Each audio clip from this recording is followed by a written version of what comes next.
Welcome to The Riff, where writer and investor Byrne Hobart and I discuss the major inflection points caused by technological change. Our weekly conversation covers the obvious and not so obvious ways in which markets and businesses will adapt as a result. Let's jump right in. There we go. Great to see you. Byrne, you wrote about globalization this week. There's been a sort of narrative that the US is isolating and retrenching, and that the era of globalization is reversing to some degree. To what extent is this narrative overstated, or how should we understand what's actually happening here? Yeah, so part of what I was exploring with that piece was that when you look at the case for global, like let's say it's the mid-1960s, which is kind of the low point in the 20th century for share of global economic activity that is trade. You have a lot of autarky, basically, like a lot of countries are able to pretty much fully meet their own needs internally, and there are a lot of restrictions on moving money around and exchanging one currency for another. In some places, they just make trade a pretty inconvenient thing to do, unless there's literally no way to get the product or service in question other than buy it from some other country.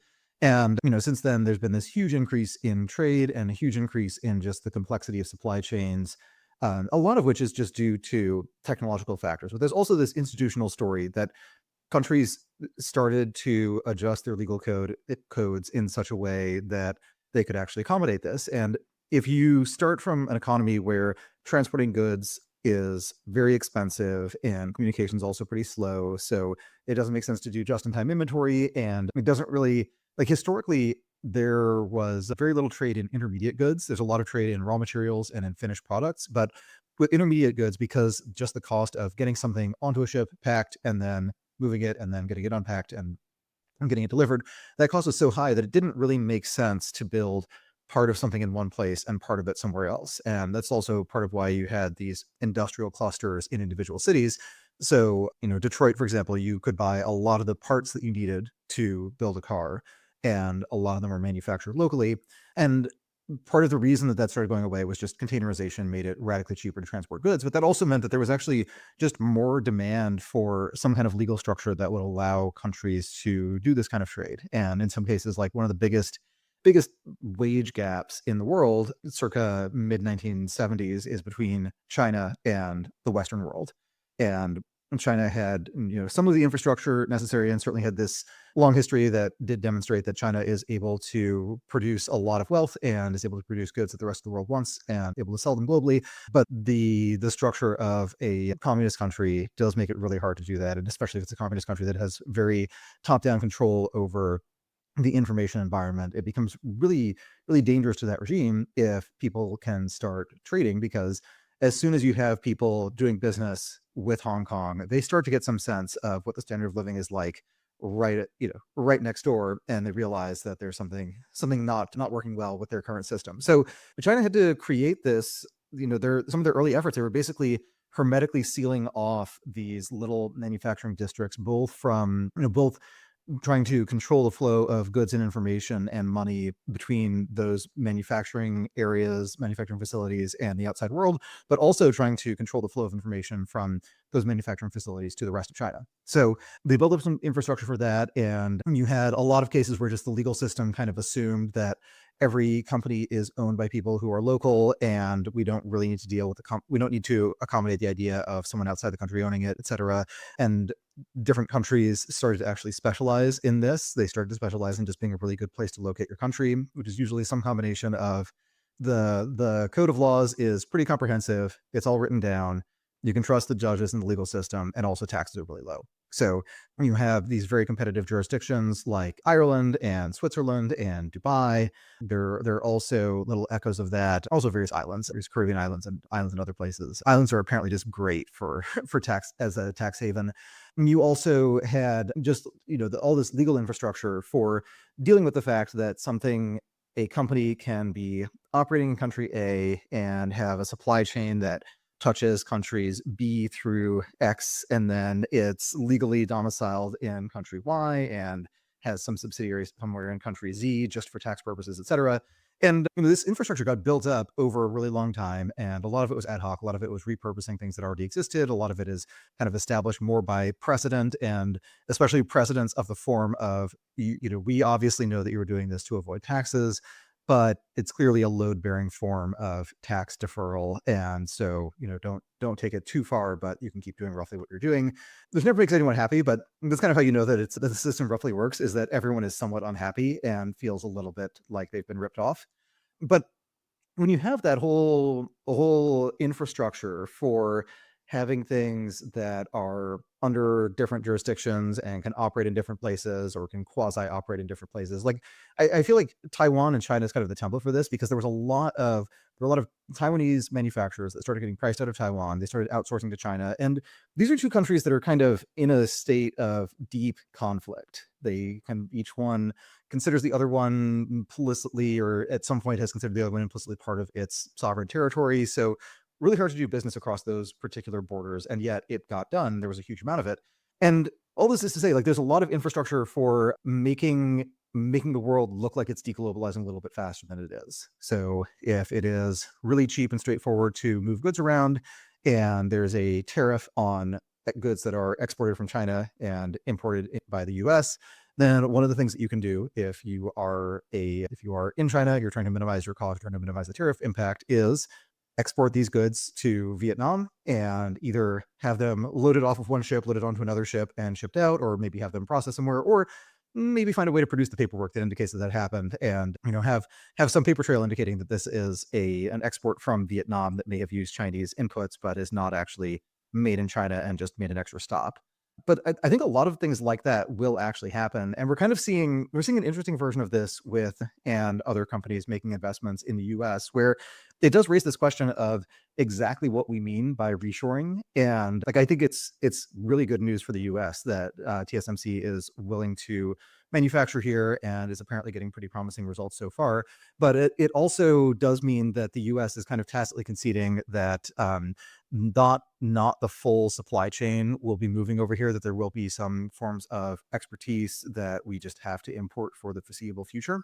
But I think that on paper, what you will see is that the value of semiconductors built in the U.S. goes up, and the U.S. dependence on imports for those product categories starts to go down. So it will look better, but I think the numbers will just be very, very hard to read for a while. And I guess the other place to look at for that is Russia and oil, and how Russian oil is definitely being sold outside of Russia. It's definitely being consumed outside of Russia. It's generally cheaper, but there are a number of countries that have high demand for oil. They're not incredibly excited about helping the U.S. enforce sanctions, and so oil, like slightly suspiciously cheap oil, ends up in those places and ends up contributing to their GDP. So we'll probably see a lot more of that as trade barriers go up. Is that there's been just a lot of human capital devoted to setting up institutions that allow companies to exist in not any one particular country any more than they really have to.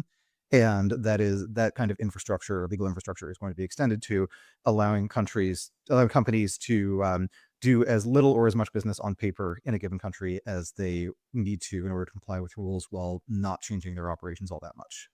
I want to zoom out a little bit on globalization and ask you basically something along the lines of, how will history compare or view the America and China sort of strategies? What like, we're looking back at this sort of, the last, few decades, up until COVID, we'll historians say China kind of played it perfectly, or played it super well with their model, and America kind of let it happen? Or would they say that the U.S., knowing what it knew now, should have played a different strategy? Or how do you think about this? Yeah, very, very hard to tell. And I don't even know if that discussion is going to happen in English or in Mandarin or some as yet unconstructed language, or maybe it'll just all be ones and zeros, or passing very information dense tokens back and forth, all the humans having left the picture. Yeah, so with the caveat that there's just a wide range of possibilities, I think like the best reading is the US had no particular plan, and China had a plan that eventually reached its limits, such that maybe some parts of what they did would have been better off if they had just not had such a specific plan. So China did an excellent job in the early stages of catch-up growth, but was really, I think, reluctant to give up control over some aspects of their economy, and was really reluctant to allow power centers that were not really the Chinese Communist Party to emerge in China. And I think that from the perspective of the CCP, that's actually a really reasonable thing to worry about. Like, you really want to make sure that the most powerful, important person is Xi Jinping, and that every ambitious person knows that one of the steps along their path is to join the Chinese Communist Party, and that they need to be just a responsible party member in order to get ahead. Like, that's what you want, and you really don't want there to be some other institution that is actually competing with the party for the attention of the most ambitious people. At some point, that means that all the really smart people did something other than the party, and people will quickly get the impression that this legacy institution is the second best choice for people in their category.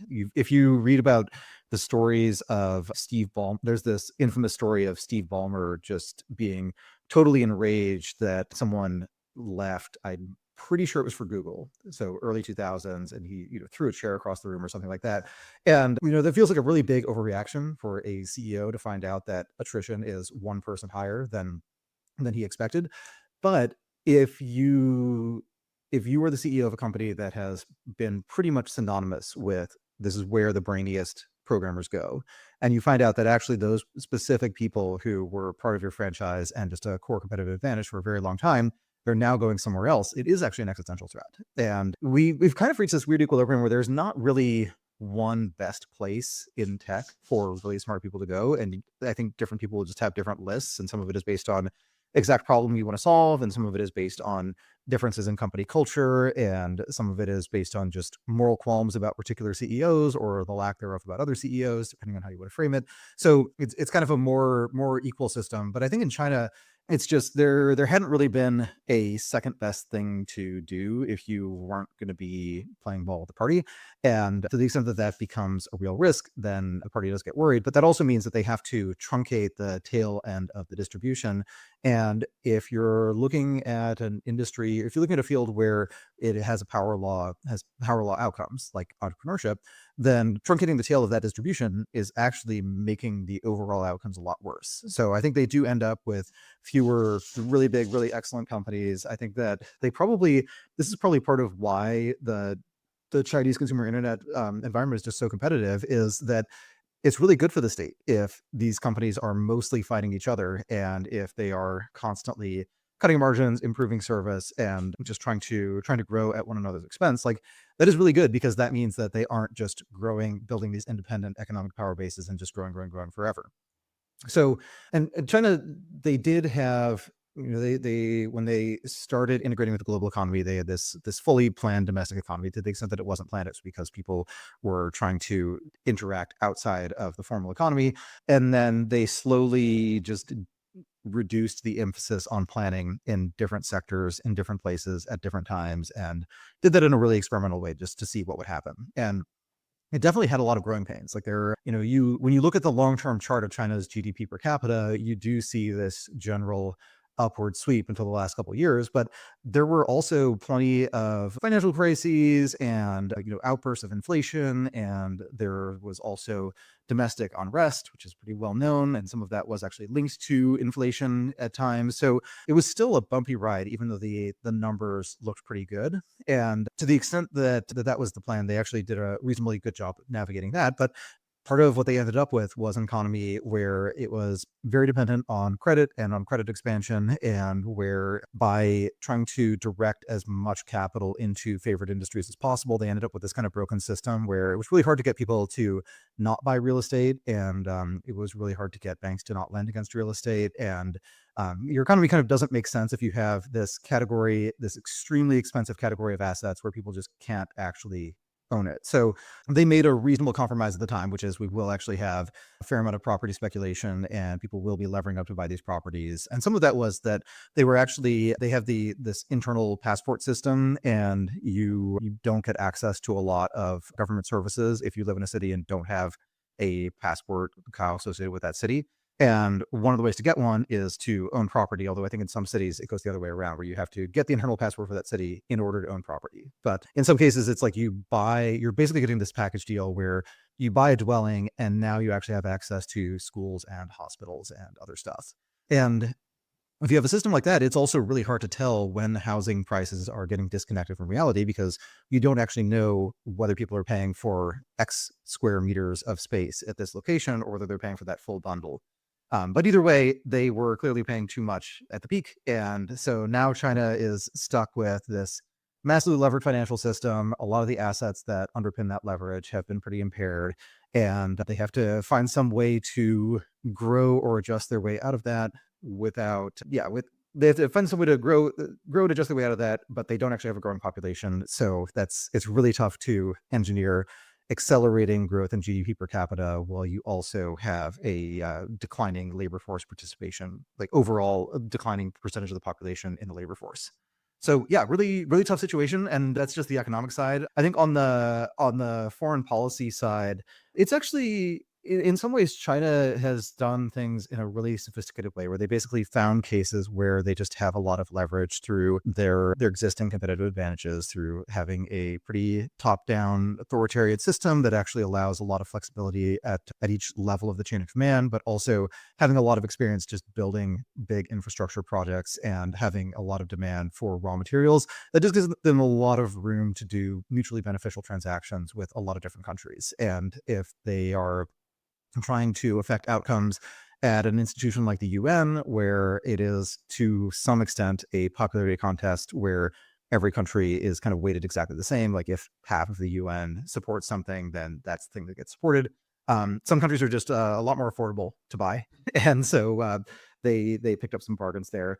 But it's unclear just what the actual end game with that is. And maybe the end game is that China has this sphere of influence. There are a lot of countries that export raw materials to China, and then they buy finished goods from China. So China gets the value added piece of the supply chain, and those countries have an end market for the raw materials that they might otherwise have difficulty selling, or might just not have the state capacity to extract on their own. So that maybe works out as a sort of long-term, fairly stable equilibrium.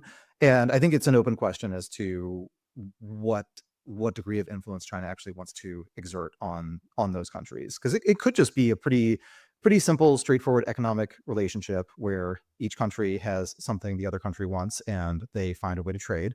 It could also be that these countries get gradually more entangled with China and end up having to be more deferential to China's foreign policy priorities that don't directly affect them. But we'll just have to see how all that shakes out. And in the US, it seems like there's been kind of just less of a real strategy. Certainly there are lots of white papers and kind of lots of big full presentations about what the US grand strategy actually is, but it's just unclear that there are really specific foreign policy goals. And maybe that is like for a communist country that does see the US as a threat to their system, you can have some pretty straightforward goals that are somewhat adversarial, but also pretty defensive. Basically, the goal is don't let America do X for many values of X. And I don't know how much the US wants to say that our goal is to thwart our largest, one of our largest trading partners and, one of the most important economic relationships. I think it's just hard to really make that one work. Hey, everybody. Erik here with a word from our sponsors. What does the future hold for business? Ask 9 experts and you'll get 10 answers. It's a bull market. It's a bear market. Rates will rise or fall. Can someone invent a crystal ball? Until then, over 41,000 businesses have future-proofed their business with Netsuite by Oracle, the #1 cloud ERP, bringing accounting, financial management, inventory, HR into one fluid platform. With one unified business management suite, there's one source of truth, giving you the visibility and control you need to make quick decisions. With real-time insights and forecasting, you're peering into the future with actionable data. When you're closing the books in days and not weeks, you're spending less time looking backwards and more time on what's next. If I had needed this product, it's what I'd use. Whether your company is earning millions or even hundreds of millions, NetSuite helps you respond to immediate challenges and seize your biggest opportunities. Speaking of opportunity, download the CFO's Guide to AI and Machine Learning at netsuite.com/102. The guide is free to you at netsuite.com/102. netsuite.com/102.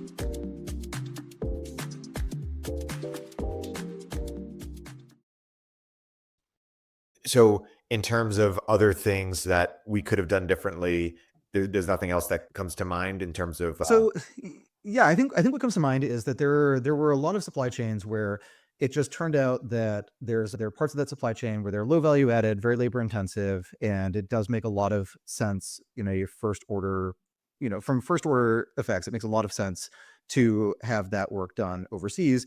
But if that work is adjacent to higher value added stuff that does require accumulated expertise and things, then maybe there is this longer term externality from shipping a lot of that to other countries, even though again what it does mean that the Americans ended up with cheaper goods and mostly with the labor force adjusting to higher paying jobs than manufacturing jobs. But I think there is a case just from a sort of prudent, cautious perspective that it probably would have made sense for the US to make a list of industries where we actually don't want to be in a position where we're trying to rebuild that industry from scratch and someone else has a big head start. And so something like shipbuilding, where China's doing literally orders of magnitude more. The US, it's been a long time since the US actually had a major role in that industry. That was a business that actually moved for a while to US allies, like Korea was big in that for, had a large market share in that for a while, and then slowly shifted to China. But I think part of like that illustrates something about the nature of globalization, which is that even if you are friendshoring and you say it's actually not a problem for the US if we aren't building that many ships because Korea is still building the ships and they're an ally. The problem is that it's a lot harder for us to keep the Korean shipbuilding industry in Korea than it is to keep the US shipbuilding industry in the US. And I don't know for sure if building ships is actually that strategically essential to the US. I'm sure there are some categories where it does make sense, and then a lot of categories where what actually makes sense is to build the missiles that make those ships obsolete and then be very happy that you didn't retain the capacity to build those ships. But that still requires someone to think about the future over the useful life of all of the shipbuilding equipment and all of the existing fleets and ask, will we regret it if this goes away? And would it be so much more expensive to rebuild this that it's actually worth subsidizing it for a long time in order to keep the industry kind of limping along, just so that we don't have to lose all this tacit knowledge and then painstakingly rebuild it? Yeah, that makes sense. Shifting to a related topic of globalization, but slightly different. Peter Thiel has often complained that he said globalization came at the cost of innovation, like too much copying, not enough innovating. Is that the right read, or is that kind of orthogonal? Or So I would say globalization and innovation are, in one sense, complements, in one sense, substitutes. And the substitute sense that he's going for is that if you are a capital allocator and you can move your money anywhere, one of the more straightforward things you could do is look at a country that is poorer than the US, but is growing faster, and just look at all of the things that that country will need based on things that the US needed at that point in its GDP per capita. And then you try to invest in those things. So you figure out, okay, at what point do people start buying washers and dryers? At what point do they start buying refrigerators? At what point does every family have a car? At what point does every family have two cars?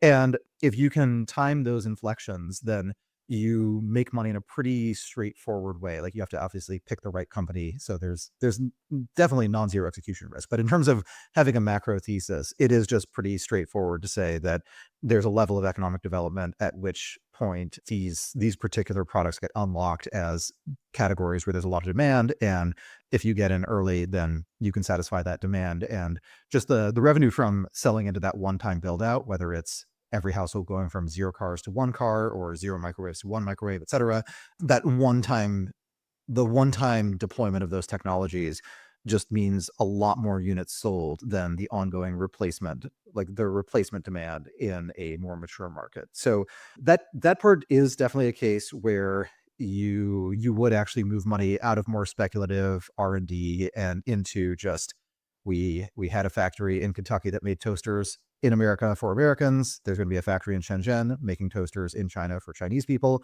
and we will invest in the toaster factory in Shenzhen, and we assume that there will be a lot of demand for toasters. You just don't have to make as many guesses, although I actually honestly don't know how common the toaster specifically is in China. So that was actually a terrible example. Let's say the dishwasher.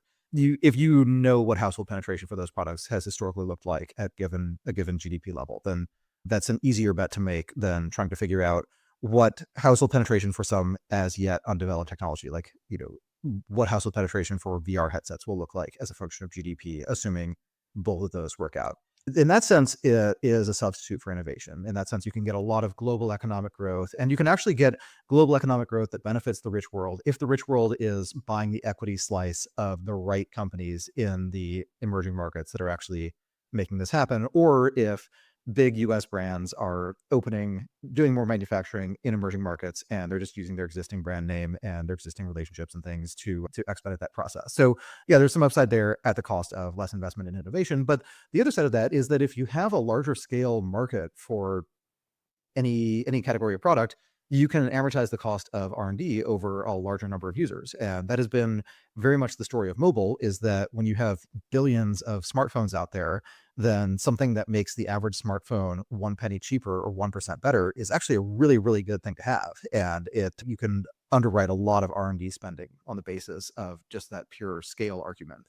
So in that sense, maybe globalization did actually accelerate innovation, particularly in things like mobile, where you have a fairly low cost device, you have a long runway for improvement, a lot of different dimensions of which you can improve, and it's a device where there are network effects, and then a lot of the economic upside for those network effects actually gets captured by what software is running on those devices rather than by the device itself or by the company that makes the device itself, although the companies definitely do try to capture some of that upside on their own. In a case like that, I would say the globalization actually probably did help with innovation, but that is one industry, and I'm not sure how strong that effect is in other places. Like in the automotive industry, I don't know whether we'd actually have more innovation if there were a bunch of geographically constrained markets, and the only way for a car company to get a lot of growth and get a lot of market share is find some reason that people actually spend more money on a car, like find some set of new features. If your choice is either do that or take something similar to what you were selling in Korea 30 years ago and sell it in China today, or sell it in India in 10 years, maybe it goes counter innovation. But that is also not really what happens. Like typically those countries do actually leapfrog, and what you don't have is everyone in India driving a car that is 30 years out of date because they are that far behind the US in terms of GDP per capita. What you'd actually see is that they leapfrog ahead and tend to have cars that are probably smaller, more fuel efficient, but are also just not that far off from what's available in the developed world. Probably they are behind on things like safety features and self-driving, but in China, that seems to be less the case, where they've actually done really well with EVs and are starting to export those to a lot of developing markets outside of China. Yeah.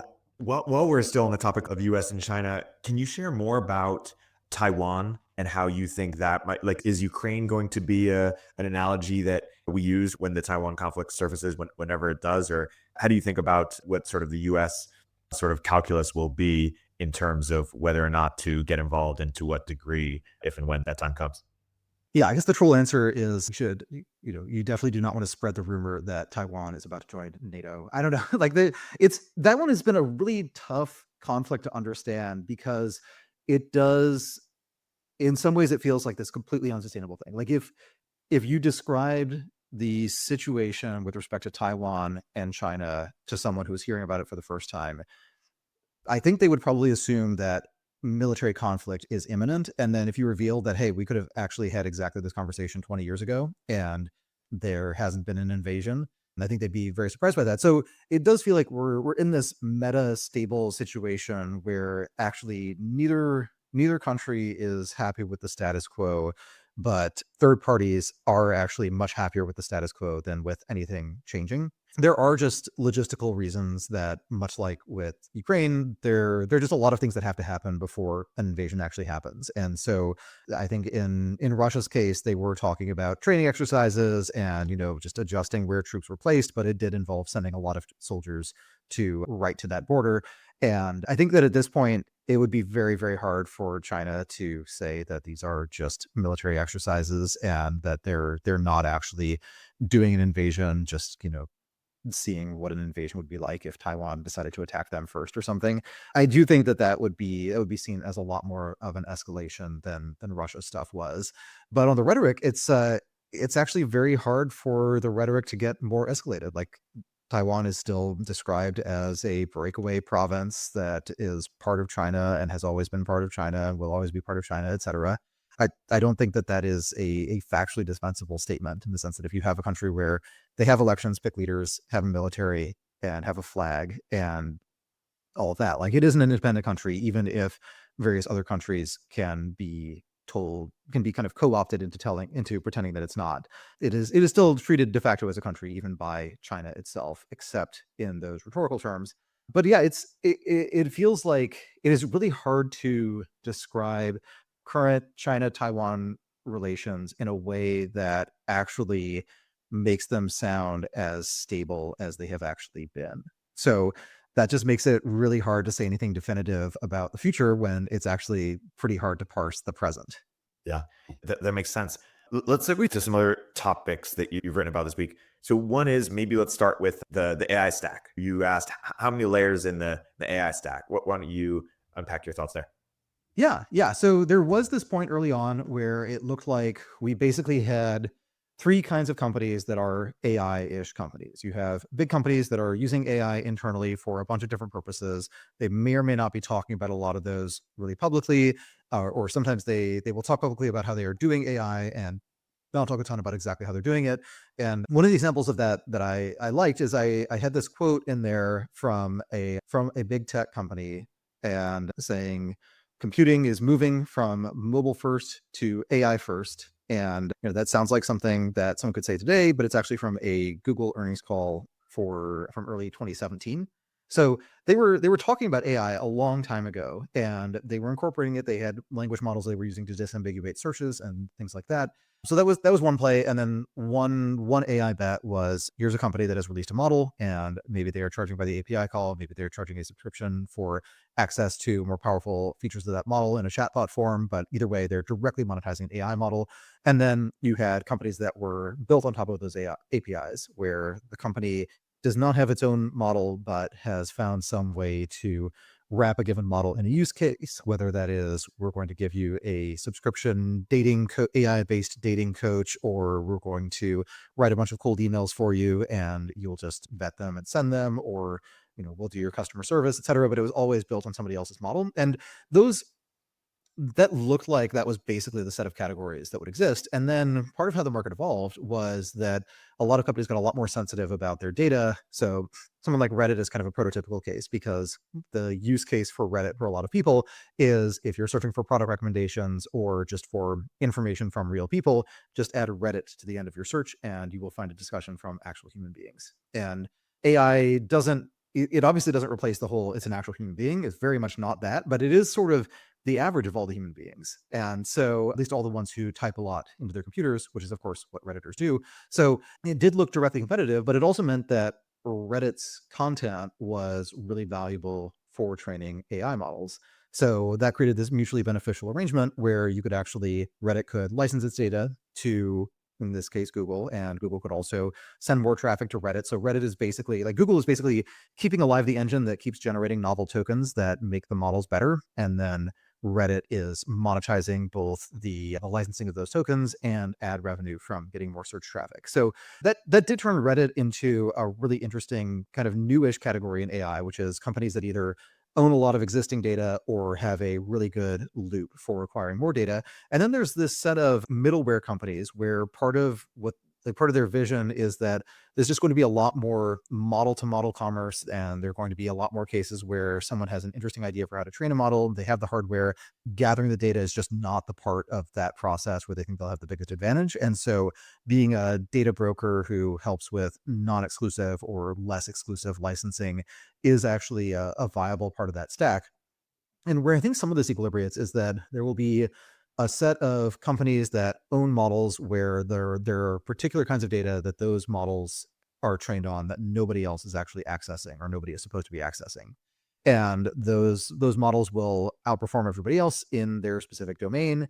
And then there will be kind of the set of companies that are interacting with more open data, but the amount of open data as a share of all the tokens out there is probably going to shrink over time, and the quality of that data is probably going to go down, because if you have access to a model, you have no moral scruples about making the internet a worse place.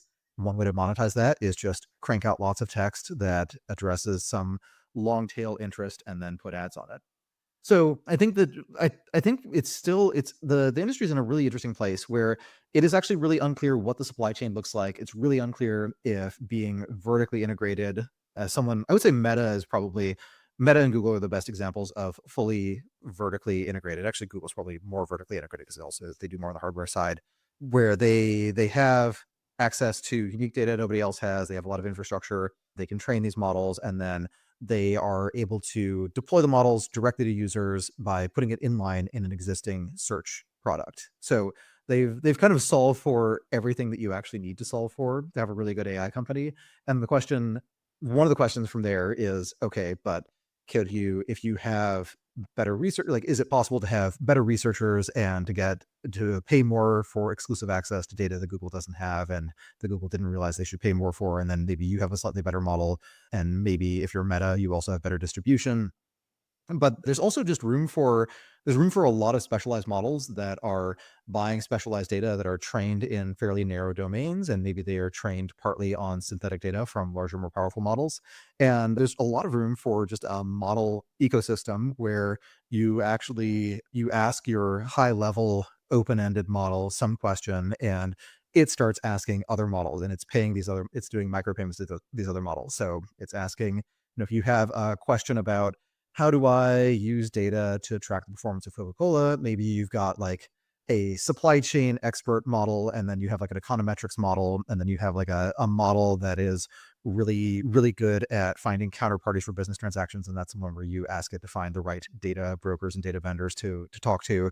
And then you have the model that is just really good at cranking out code. And that's the model that actually writes whatever, does the regressions and spits out your answer once the other models have done all their work. Like that's a world where you have a bunch of companies where potentially they don't actually have human customers because they aim for very narrow use cases. And if they are trained on a really narrow problem space, you can have good performance within that narrow domain with fewer parameters. So your inference cost tends to be lower.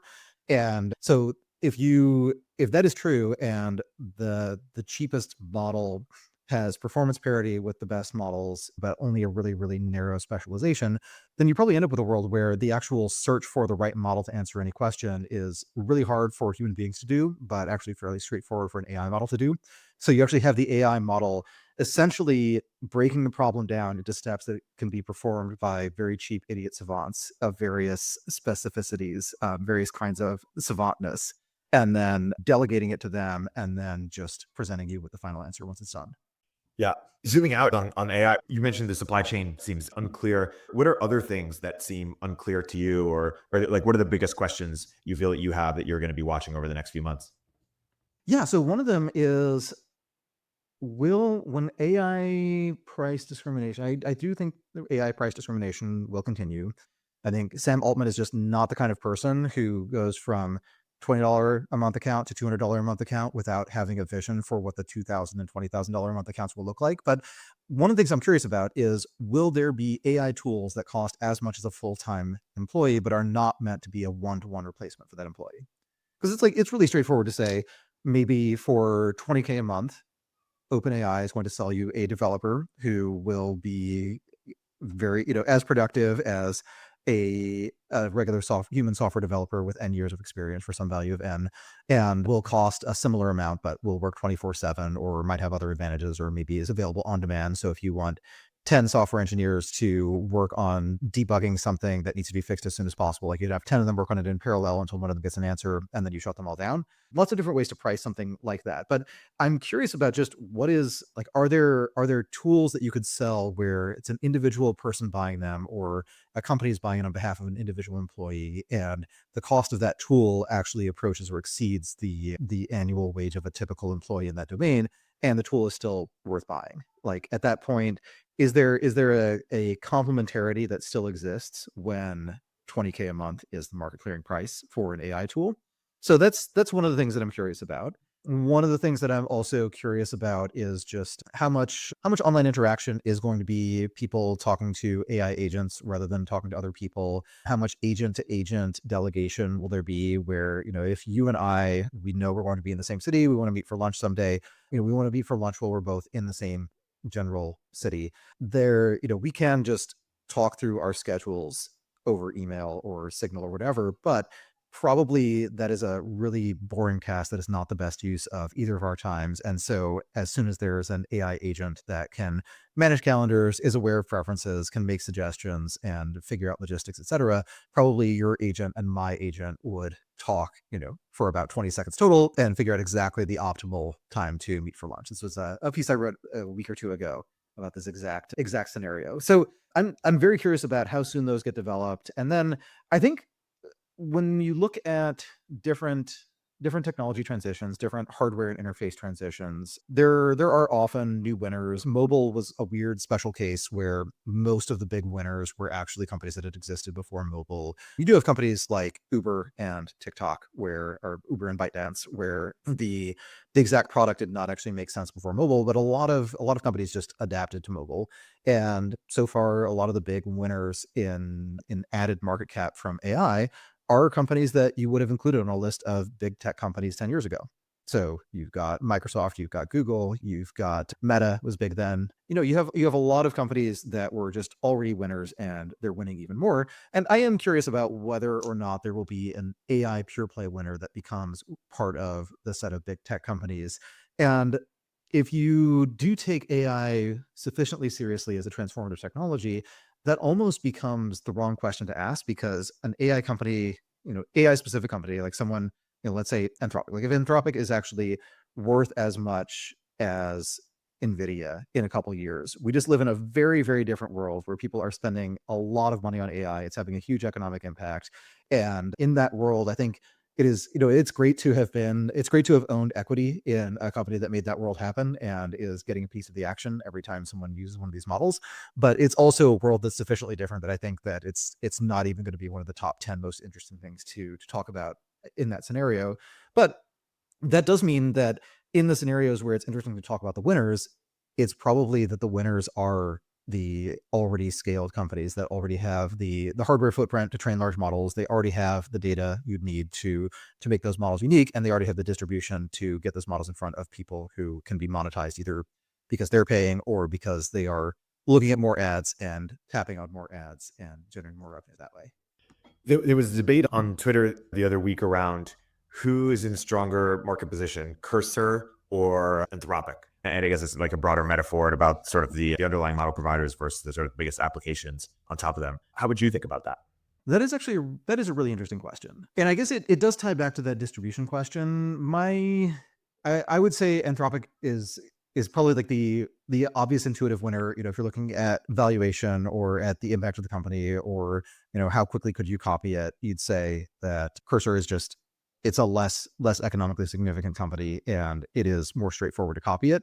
And also when you have an environment where, and this is the thing I wrote about a while ago, because I was thinking about the growth of Zynga and how for a while in like early 2010s, people talked about how Zynga was the fastest growing company of all time. And I think Groupon was also in that category. And I remembered that in the mid 1980s, Compaq set an all-time record for shortest time elapsed between company being started and company being on the Fortune 500. And in both cases, it was a company that was doing a somewhat commoditized complement to the actual transformative business. So Compaq, they did a good job at what they did, but what they did was make a generic IBM compatible PC that runs all of the same software that's already been written for the IBM PC. And they did an excellent job at actually scaling that up really fast. So it's a really impressive thing that they did, but it also meant that they were scaling adjacent to somebody else who was building something that just couldn't grow quite as fast, but was a lot more durable. So Intel was in a better position if that was the standard instruction set that people were using, and Microsoft was in a much better position if Microsoft was the standard OS that people were using. Being the number one person to take advantage of the growth of these two more monopolistic businesses still means that you are the largest commodity producer in a commodity market. And Zynga, I think, was kind of similar, where they were really good at taking advantage of just the intrinsic virality of social media. They figured out all of the little loops and hacks and all of the ways to get people to share a little bit more, and then all of the ways to get them to buy a little bit more once they had actually started planting virtual corn or whatever they were doing. But it was also the case that as Zynga grew, it just became worse for Facebook. And at some point, I think Zynga talked about how, I think it was like they were 10% of Facebook revenue, and something like half of the API calls on the Facebook platform were done by Zynga. And it's just not actually making Facebook a better social network if half of the things that people automate are people who are addicted to, you know, well optimized, but not incredibly well thought out mobile games, just pestering their friends to get them addicted to the same game. And so Facebook gradually made it harder for a lot of Zynga's growth hacks to work. And Facebook was pretty much fine with that. They were okay with losing a lot of that revenue because they had plenty of other people who were also going to provide revenue for them. And the other revenue sources were just not as negative for the experience on the platform. And so I think that is a pattern that you should actually expect to see, is that anytime you have some really important, really transformative technology that is created by a handful of companies that actually do have really unique advantages with respect to the piece of it that they own, that the companies that take that technology and find a use case to wrap around it will actually grow faster, but they also have a much more tenuous existence and are much more likely to flame out faster. I do think Cursor is cool, but I also think that it's really, at one level, it is exactly the right instinct to say there's this big technological shift. What are the implications? Let's build the missing piece, and let's build it as if this technology had existed all along. I think that's a really good instinct, but it also does mean that you are tied to somebody else's product roadmap. And if the OpenAI product roadmap also happens to involve building a really good software development environment, and maybe they have some models that they only want to offer to paying users of the special OpenAI text editor, then it's a lot tougher to be Cursor in that scenario. Yeah, that's a good overview. I want to segue to your capital gains piece. You talked about the limits to financial engineering. Why don't you unpack that? Yeah. So the idea there was that there are cases where you can come up with just a really, really clever structure that allows everyone to get the exact risk reward trade-off that they want, such that something that wouldn't otherwise be funded does get funded. But if you look at a lot of the most interesting companies, products, technologies, they tend to get funded in really simple, straightforward ways.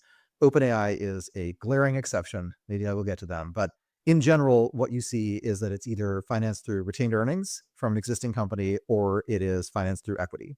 There's not a lot of fancy slicing off, this slice of like selling, this company a royalty on the future revenue of a subset of the product, or doing like a weird spin-off or something like that. Like, it's usually pretty straightforward. And I think the reason for that is that the case where financial engineering makes a lot of sense is if you have a lot of known unknowns. So you have some volatility in the stream of cash flows that you were trying to turn into a set of securities, but you also know roughly what that volatility looks like, what it correlates with.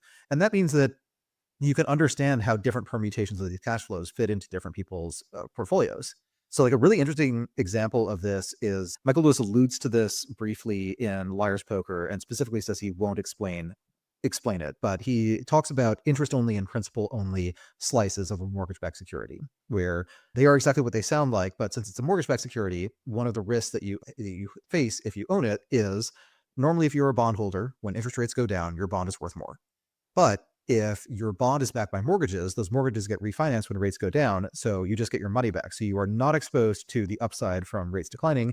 You are exposed to the downside of rates going up, because if rates go up, then people don't refinance. In fact, some people decide not to move because they have such a great mortgage that they would lose this. They would lose they'd basically take an implicit capital loss on paying back their depreciated mortgage at 100 cents on the dollar. So mortgages, the easy solution to that is that the mortgage just has a higher yield than a traditional bond of the same duration, to basically compensate people for taking this kind of one-sided interest rate bet when they're a lender. But you can also do this fun thing with mortgage-backed securities, or at least this is what Lewis talks about a little bit, where you slice it into the principal and the interest, and you sell those separately. So if you think about what stream of cash flows you're getting if you buy the principal, if the loans get paid off just over time, then there's a pretty straightforward amortization schedule. But if rates go down, you actually get your money back faster. So the principal only piece actually gets more valuable when rates go down, just because the cash flow that you were going to get, you get it sooner.